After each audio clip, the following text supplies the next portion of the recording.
Hi guys, welcome back to our channel. Good to see you again. In case you're new here, I'm Cheryl. And I'm Aaron. And we're Avery Street Design Studio. We are.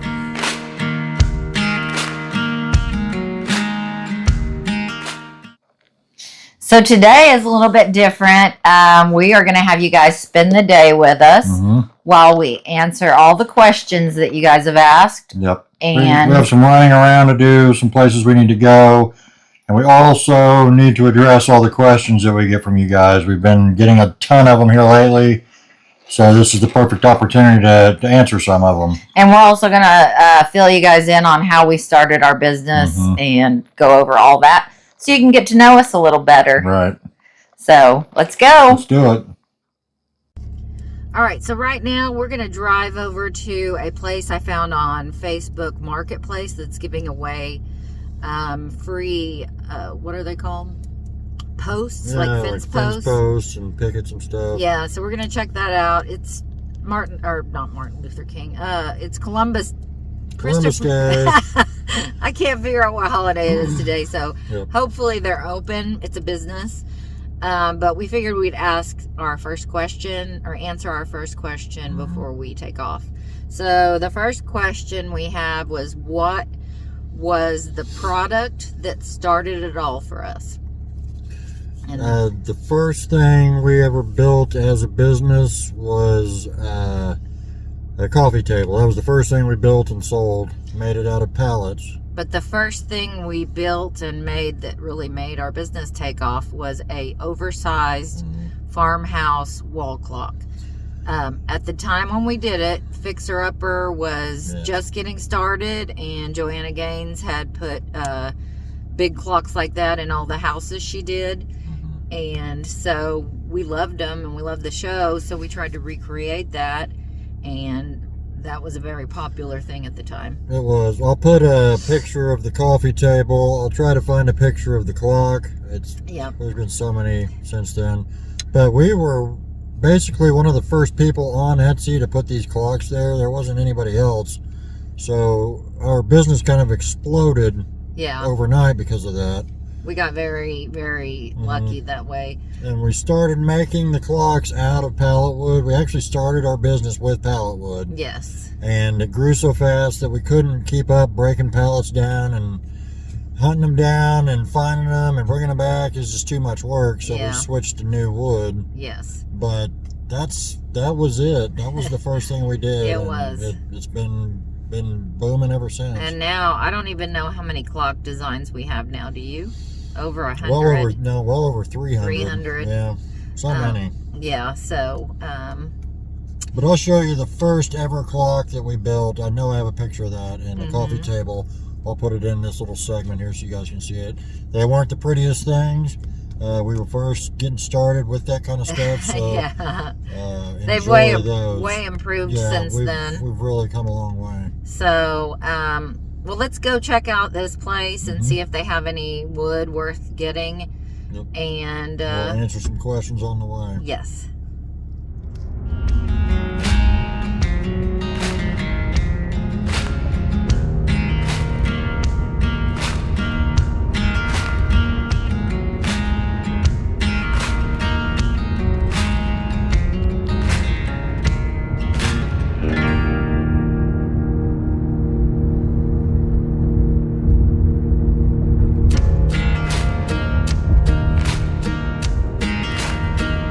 All right, so before we get started on a bunch of questions, we wanted to kind of let you guys know a little bit about us. We have been married for 17 years. We've been together 20 years. I have 3 grown kids, and we have 5 grandkids. We do.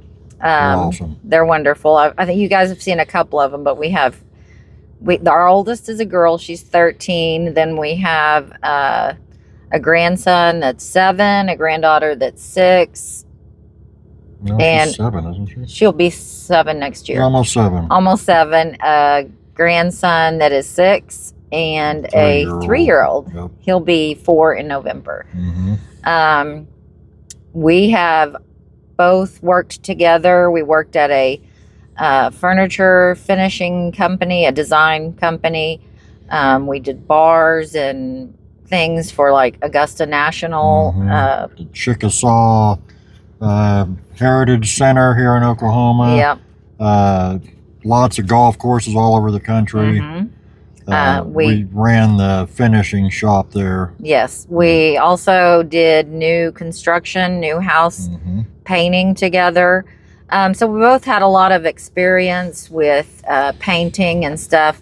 But I've always been very artistic and crafty. I've been doing stuff like that ever since I can remember, drawing or painting. And Aaron's just always been very talented at all that kind of stuff. So that's a little bit about us. We live in Norman. We've lived in Norman for about 10 years now. We lived in Kansas City for a little while because that's where Aaron's originally from. If you ever see the KC hats, you'll know why. I was born here in Oklahoma City. So this is home. This is where the kids are. So this is where we want to be. So let's head on over to that place and see if they have any wood that's worth getting. And then when we get there, we'll answer another question. Yep, let's go.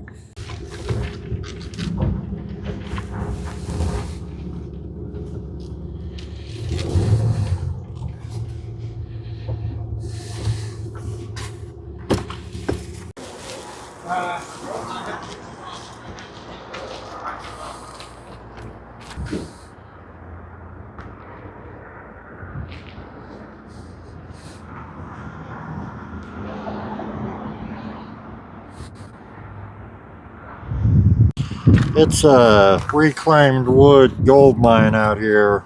Yeah. Any of this stuff they said we could have for free. So we might get some of these fence posts because we could build something pretty cool out of those, and maybe some of the fence pickets.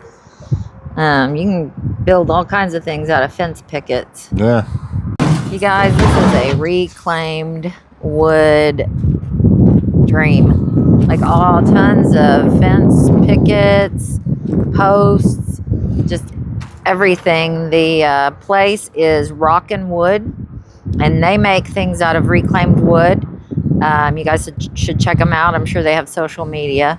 But yeah, they said we could have all of it we want for free. So I found this on Facebook Marketplace. We have a shop that's too small now, or we'd have a whole truckload of it in here. Yeah. So let's answer another question real quick, Aaron. Okay. In here. So one of the questions was, what kind of camera equipment and editing software do we use? Go ahead. We edit with Clipchamp. It's a Microsoft program. It's not the best. I really can't wait to get into something different because it's limited on what you can do. Kind of glitchy sometimes, but it works. We use cell phones. We just use our cell phones right now. Eventually, we'll probably get a good camera for recording. But the cameras on the cell phones nowadays are so good that that's what we use. Yep. When we first started, our sound wasn't that good. We had really cheap microphones. We have invested and bought some better microphones now. They are, what is the brand? Hollyland. Yep. And that's what we've been using. So yep. There you go. There it is.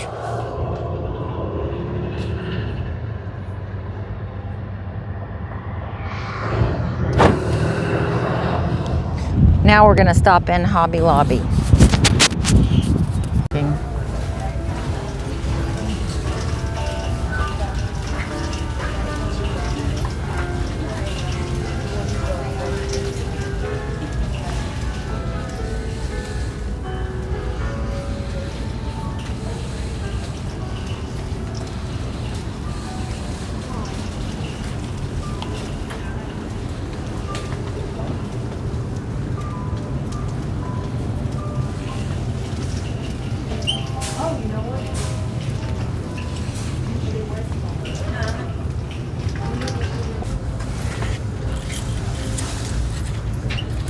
That's very cool. It is.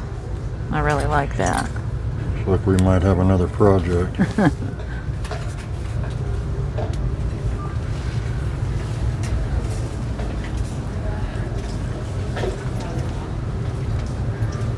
That's pretty neat too.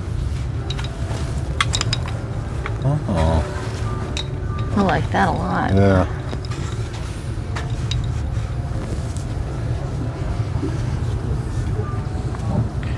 If you guys need inspiration, this is the place to find it.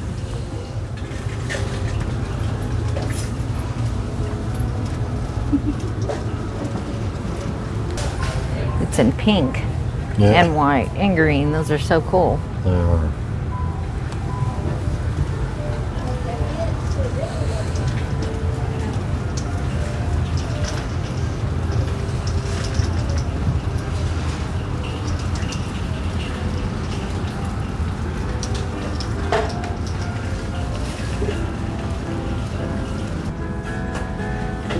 Remember that I was talking about that door hanging, how you could do candy on there? Mm-hmm. This is the kind of stuff I was talking about. It's really cool. Yep.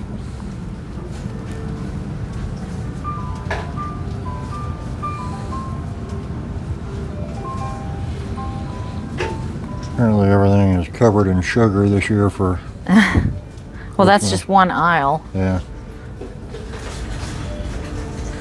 This is neat. This would be a good laser project. It would. Laser engrave. I like that.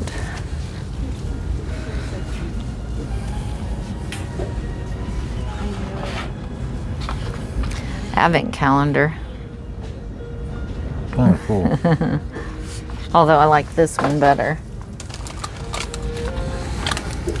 Yeah.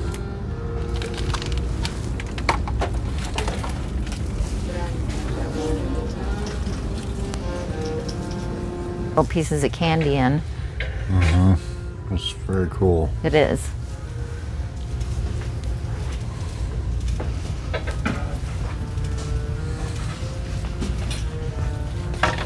It's a little baby ladder. This would be a really easy, good project to do. Yeah. These are the kind of things that the stenciling she's been showing you how to do come in handy. All the Faber-Castell marker projects.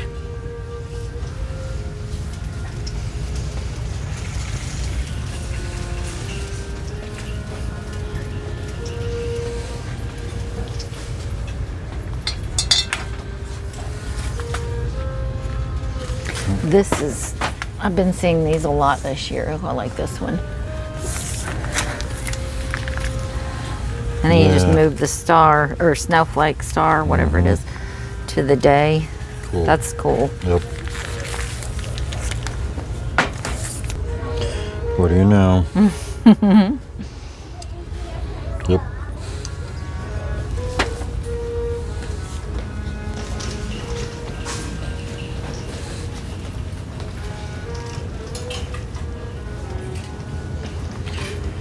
When we said Christmas was the biggest time of year, we weren't kidding.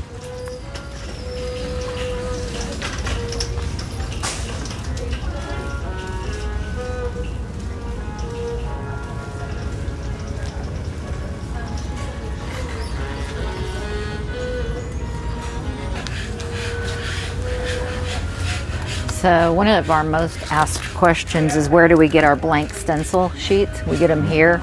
You can order them online too. $2.29. Yep, for 3 sheets. Yep. They have this size, this size, Yep. and then even smaller ones. So that's where we get them. That's it.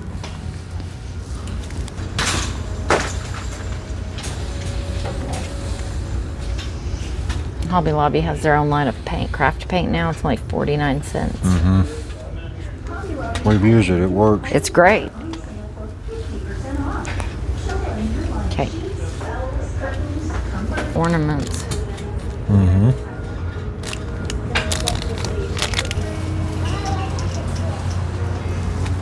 Where is the Faber-Castell? It's down there. Okay.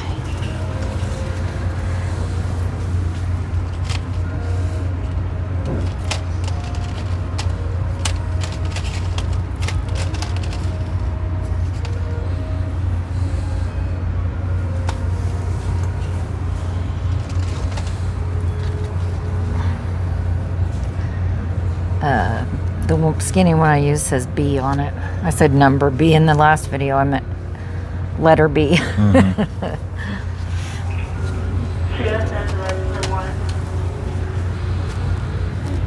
I don't see the big brush. Things like this really come in handy when you're craft painting. You can like sketch out the circle with a pencil and then fill it in with paint. Those are very useful, very helpful. Yeah. They have that kind and this kind too. Yep.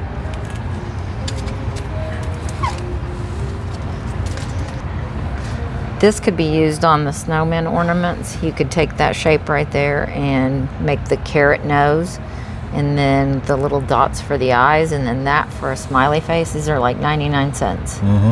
So things like that will help you.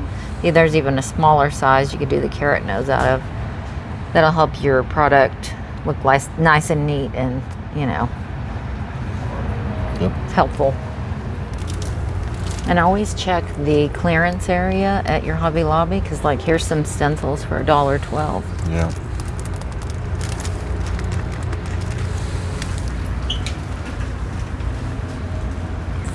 $4.99.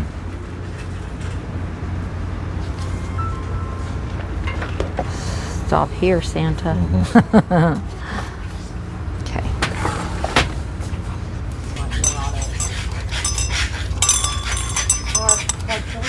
These would make really great bells for Christmas decor. And then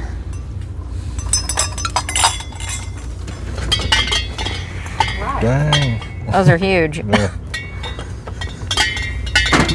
And of course, Cowbell. Cowbell. There's more cowbell. I don't know if I would, I don't know.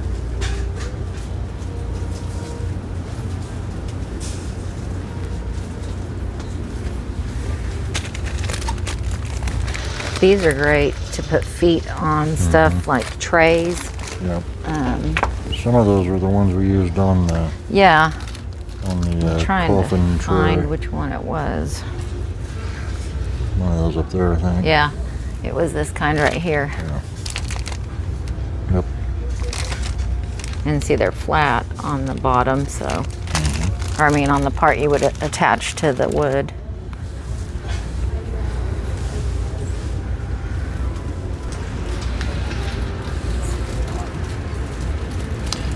This is where we started getting our clock parts when we first started. They have all kinds of stuff. Since then we've moved to wholesale parts, but this is where you should start if you're just getting started. Good place to come. Didn't make any sense. Sorry. All right, another question was, how do we track our business expenses? Well, we were just in Hobby Lobby. I bought a little star for our block Christmas tree. You just save every single receipt, use something like QuickBooks or some kind of program like that. And then at the end of the month, you can compare like how much money you made versus how much money you've spent. And that'll show you your profit margin. We have a bookkeeping company do our taxes and stuff for us, because that is way over my head as far as doing the taxes. But QuickBooks is a good way to keep up with all the money you've spent, the money that you brought in. It automatically tallies all your totals for you, and that way you can just hand those totals to your bookkeeper and let them deal with the headache. So. And then another question was like, where do we get our ideas for what we want to make? Well, you just saw we got quite a few ideas in Hobby Lobby. I look on Pinterest. I just look around and see what's selling. I'll also Google what's trending decor, what the colors are for the year. And how do we come up with the prices for the things we charge? Regionally, prices are gonna differ. Like if you're in New York or in California, obviously things are going to be more expensive. Here in Oklahoma and around the mid to southwest, might be a little cheaper. So Yes. Hobby Lobby is a good way to gauge what things are going to sell for. And just search, what kind of item you're making. Search on Etsy or even just Google and see what kind of, prices they are online. And you can also kind of base it on that and base what you have how much expenses you have in a thing. That's right. I mean, like if you already have paint and stuff, you just kind of have to guess how much you spent on paint or supplies you already have. If you're buying materials for things, kind of a way that I've always done it is to at least double what it costs to make the thing. Yep. Plus whatever your time is worth to you. That's kind of how I do it. Sometimes I just throw a price out there and see if it'll sell. Sometimes it does, sometimes it doesn't. Yep. The economy right now is not a good place to judge how things are going to sell. But in a normal economy, that would be how I do it. Yep. So, there you go.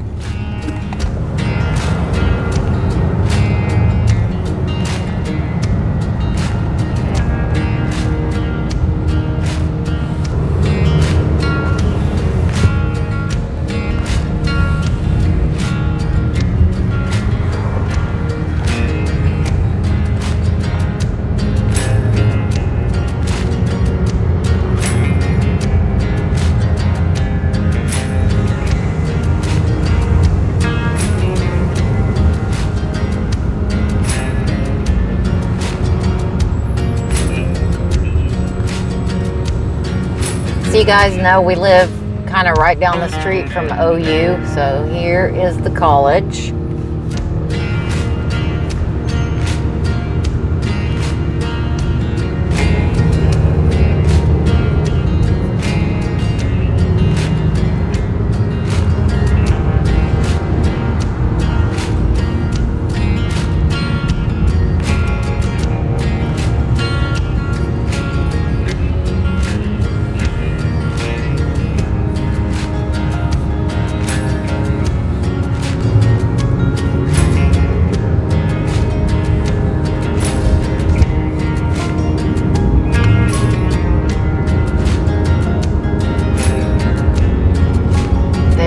Stadium, OU,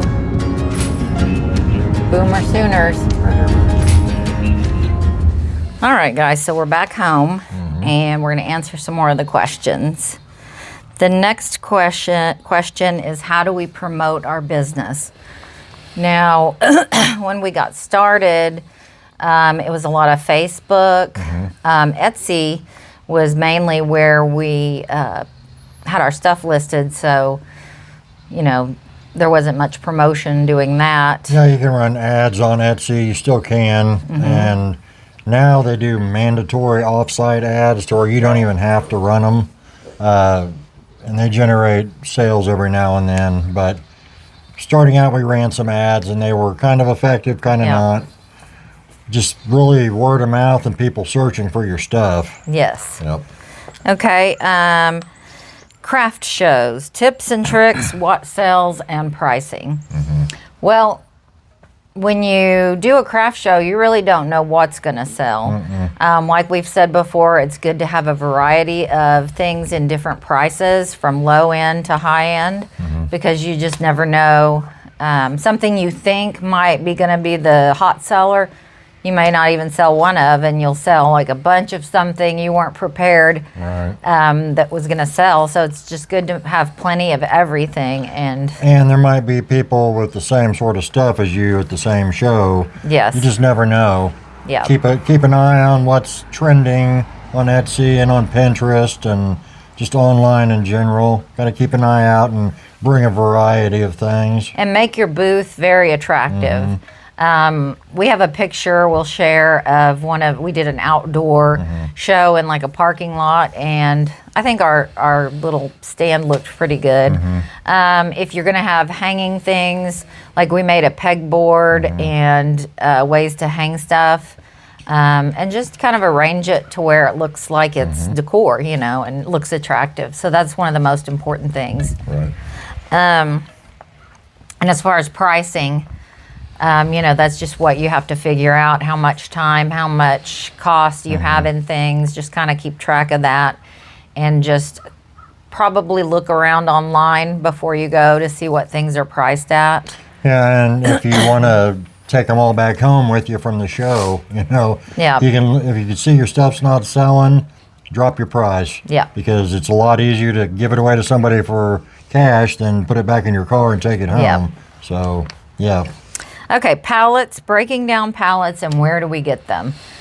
Well, when we started, we got them all over town. We had to go looking for them. Yeah, we used to go look, driving around, finding places. We'd always go in and ask if it was okay if we take the pallets. And 9 times out of 10, they don't care. yeah, now where our business, our wood shop is located, there is a business right next door, and they have tons of pallets, so we can just get as many as we want they whenever just we want them. Said take what we want. Yeah, And so. usually there's more than enough. And like that place you saw us at earlier, it was a place I found on Facebook that was Facebook Marketplace that was giving away free, you know, fence pickets, fence posts. So keep an eye out for stuff like that. And just when you go to Marketplace, put in free as your search, and it'll find free stuff within however many miles you set from your Just location. Mountains of reclaimed wood. Yeah. They would have given it all to us if we wanted it. Yeah.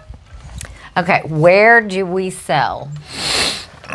Our main spot is Wayfair, wayfair.com. Yep. Wayfair came along to us years after we got started. We started on Etsy Yep.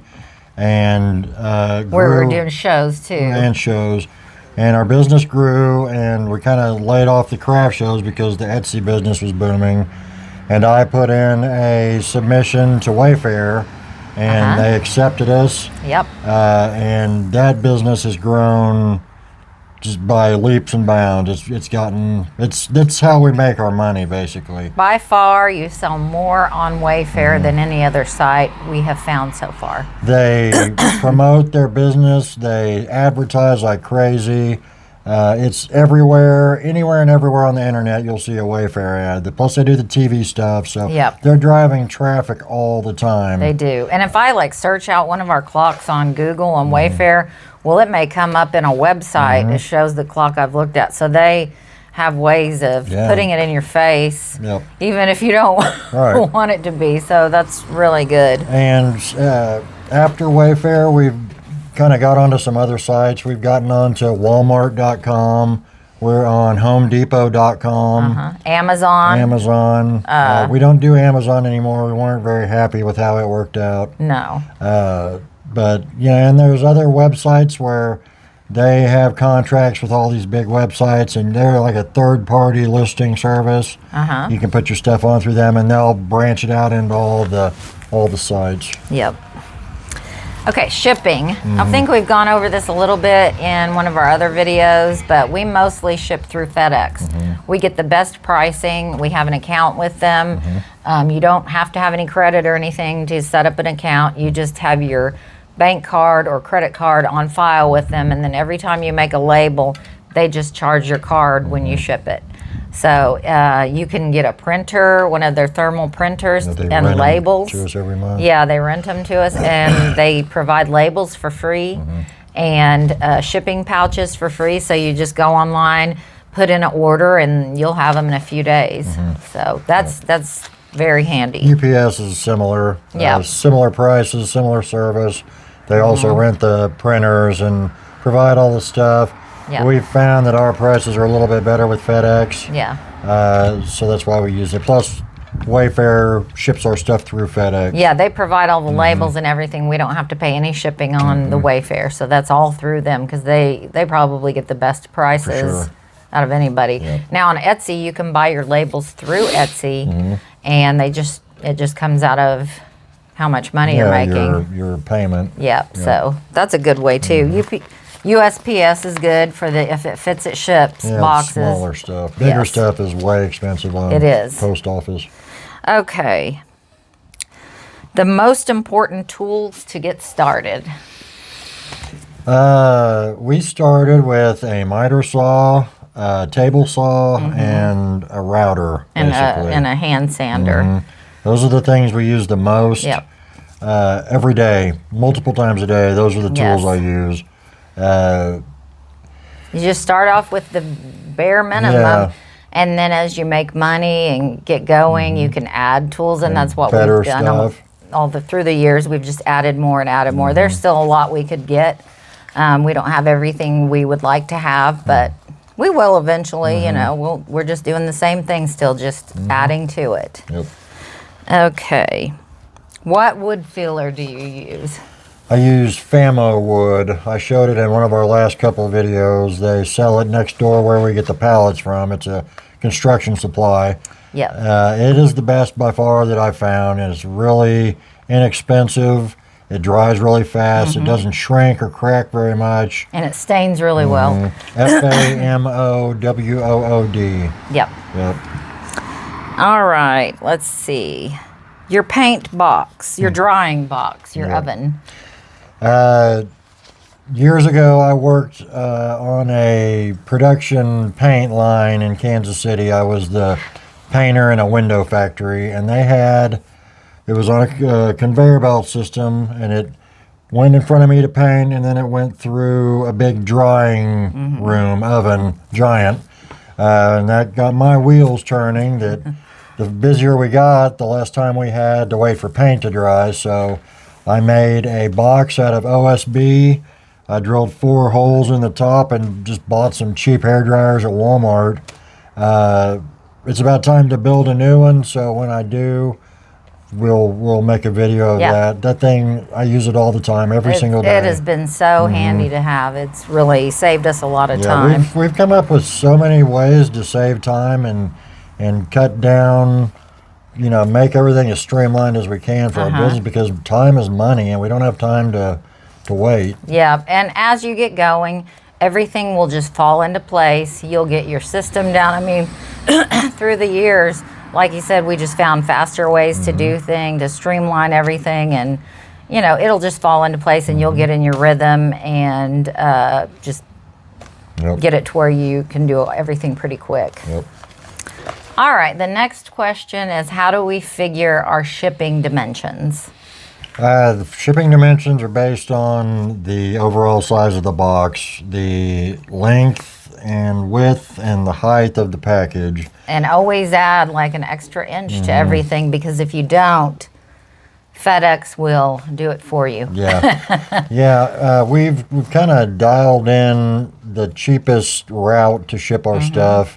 Our boxes that are any bigger than about 39 inches either direction or both directions, anything over that gets crazy expensive. It can jump from $38 to $40 to $200 with an inch. Yes. So you got to be real mindful of that. The bigger the box, the way more expensive it's going to be. And someone had asked, how do we weigh like a coffee table or something?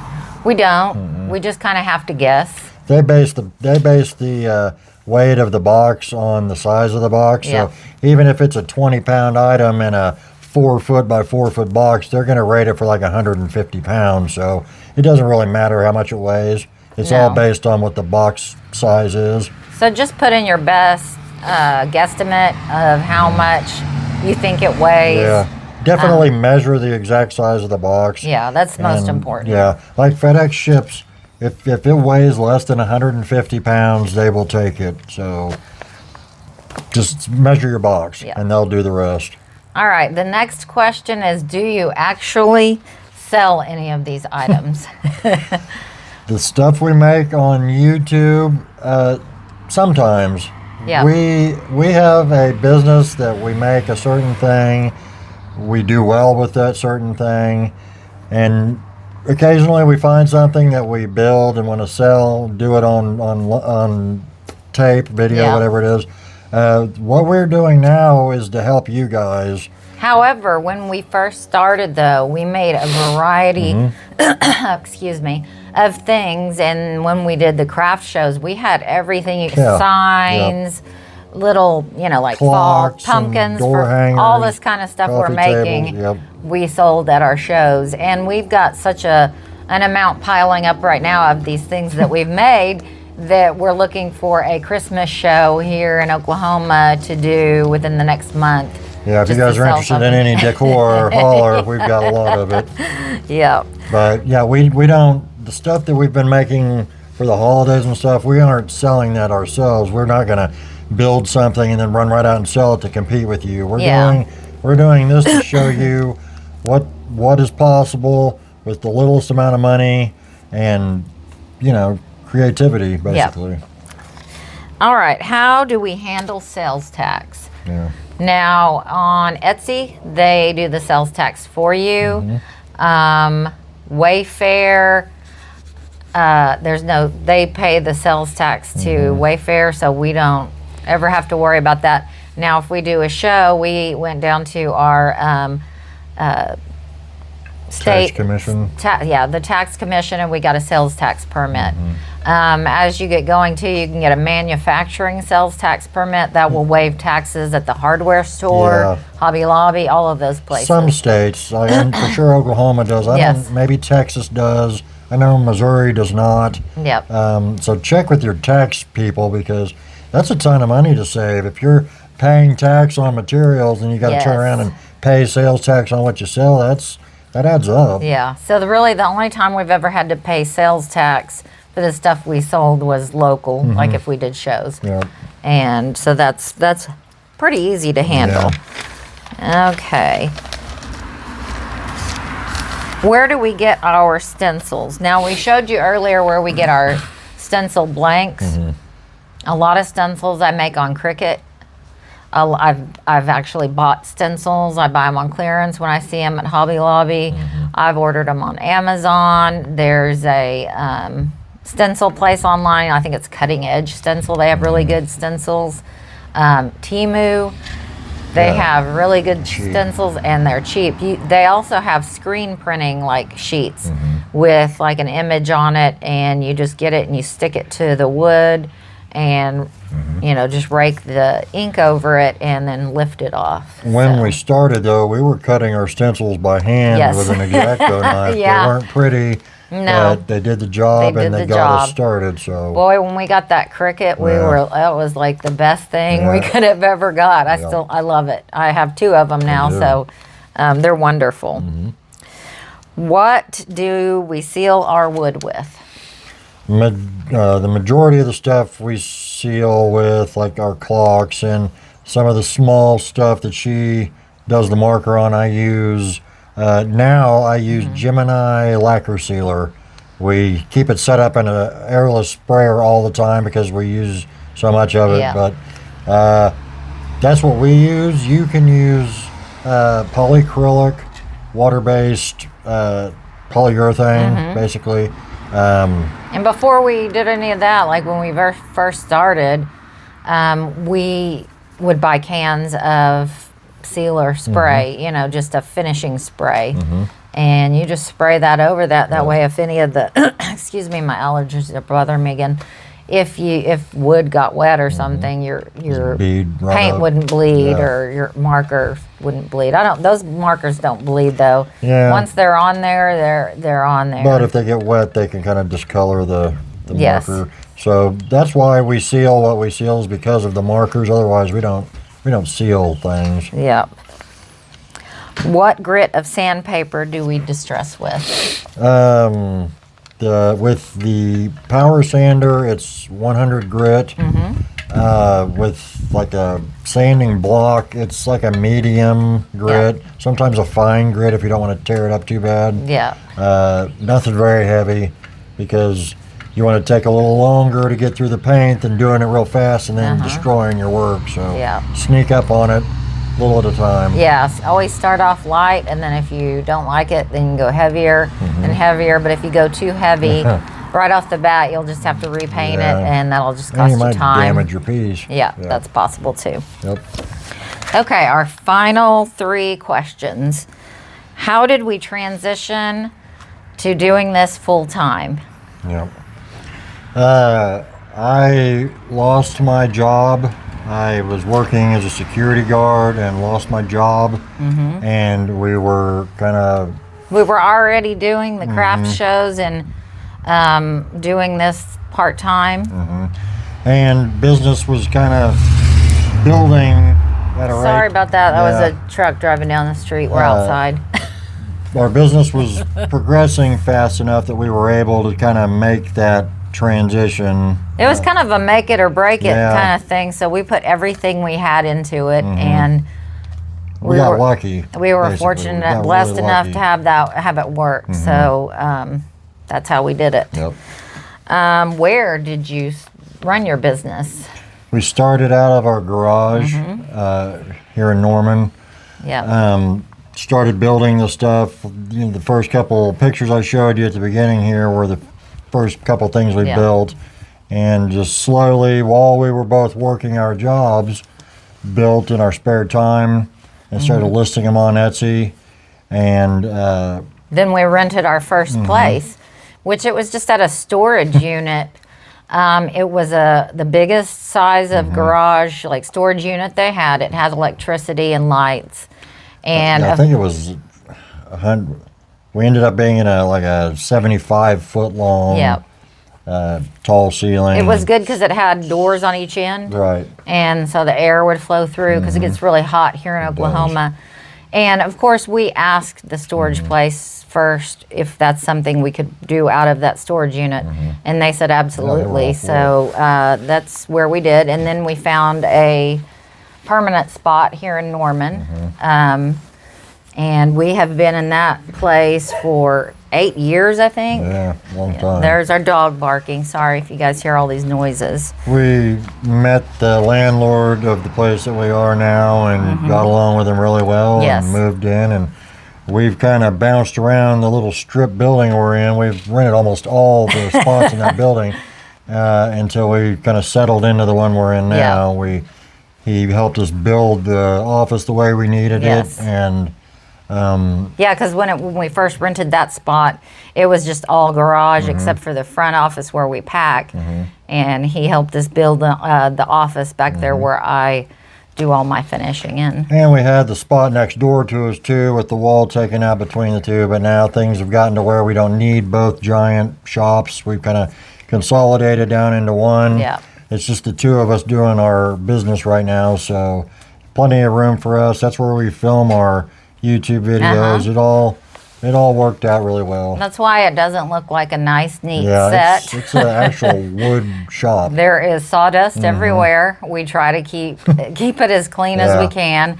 I would love for it to be a lot nicer looking, but we honestly don't have time. And with the amount of work we do, everything gets used. So It's not a set by any means. Yeah, Eventually, if this picks up to where it's a full-time thing, we'll transition to a set. But right now, that's where we work. I mean, we would love to just do this full time, but right now we're doing both, juggling both. We stay very busy. We do both of these all week. Saturday, Aaron edits videos all day. I make thumbnails. Sunday, we go to church and then come home, eat lunch, and crash. Take a nap. Aaron plays the drums at church. I sing at church. So that's a highlight of our week. We love doing that. It's a lot of fun. Okay. Cost of starting our business. Didn't cost us much at all. No, we didn't take out any loans. We didn't have any credit We paid cash for cards everything. to use. So Every sale we made went back into our business. Yep. We pay our bills, and what was left over went back into the business. yeah. We were able to snowball that into pretty good income, and we were able to build our business pretty well, but it was all on cash. It was all on the sales from our products. We didn't have We any. still run our business cash. We don't have any business loans. That's why we're always using pallet wood. Sorry, there's a fly. And showing you ways to save money and doing it as inexpensive as possible, because that's what we did and that's what worked for us. You don't have to have a whole lot of money to start a business. You just have to have a little bit of tools, willpower, and drive to get it done. And some ideas. Long hours. You got to work a lot of hours when you own your own business. It doesn't stop during the week. You end up doing it on the weekends too, but it's worth it. I mean, we set our schedule. We're pretty tight schedule though. Camping when we're going to go camping, and we take off when we want to take off. Yep. We work the hours. Well, we work long hours, but that's how we want to do it, so that's what we do. And if we want to have a 4-day weekend, well, we just put in extra hours the week before and then take off on a Friday and go camping and come back on a Tuesday. Yeah, there's lots of advantages to it, but also There is. it's a lot of work. Yes. So there's our dogs again. You guys know the dogs. There's Rupert, Freya, and Riley. Yeah. Rupert's a lab. Freya is a German Shepherd Husky lab mix. And Riley, who's barking right now, is a cattle dog, a blue heeler. Yep. And they're a lot of work. But I think that's pretty much it. Yeah. Of course, if we missed any questions, post them in comments. We'll do another Q&A to cover anything we've missed. We love doing what we're doing. We love making these videos for you guys and helping you find out ways to start a business, because it really is rewarding. And if you're an artistic person, getting to do this every day for your job is the best. Yeah. I can't, out of all the jobs I've had, I love this the best. Yep. So, Yeah, we love what we do, and we love teaching you Yeah. guys the stuff that we know. So, yeah. yeah, we love seeing your pictures. Keep sending them. They're awesome. Like she said, if you have any questions, reach out. We'll be happy to answer them. And if you're new here, please subscribe to our channel. We would greatly appreciate it. Yep. All right. We appreciate you guys watching. Yep. We'll see you next time. Bye-bye. Bye-bye.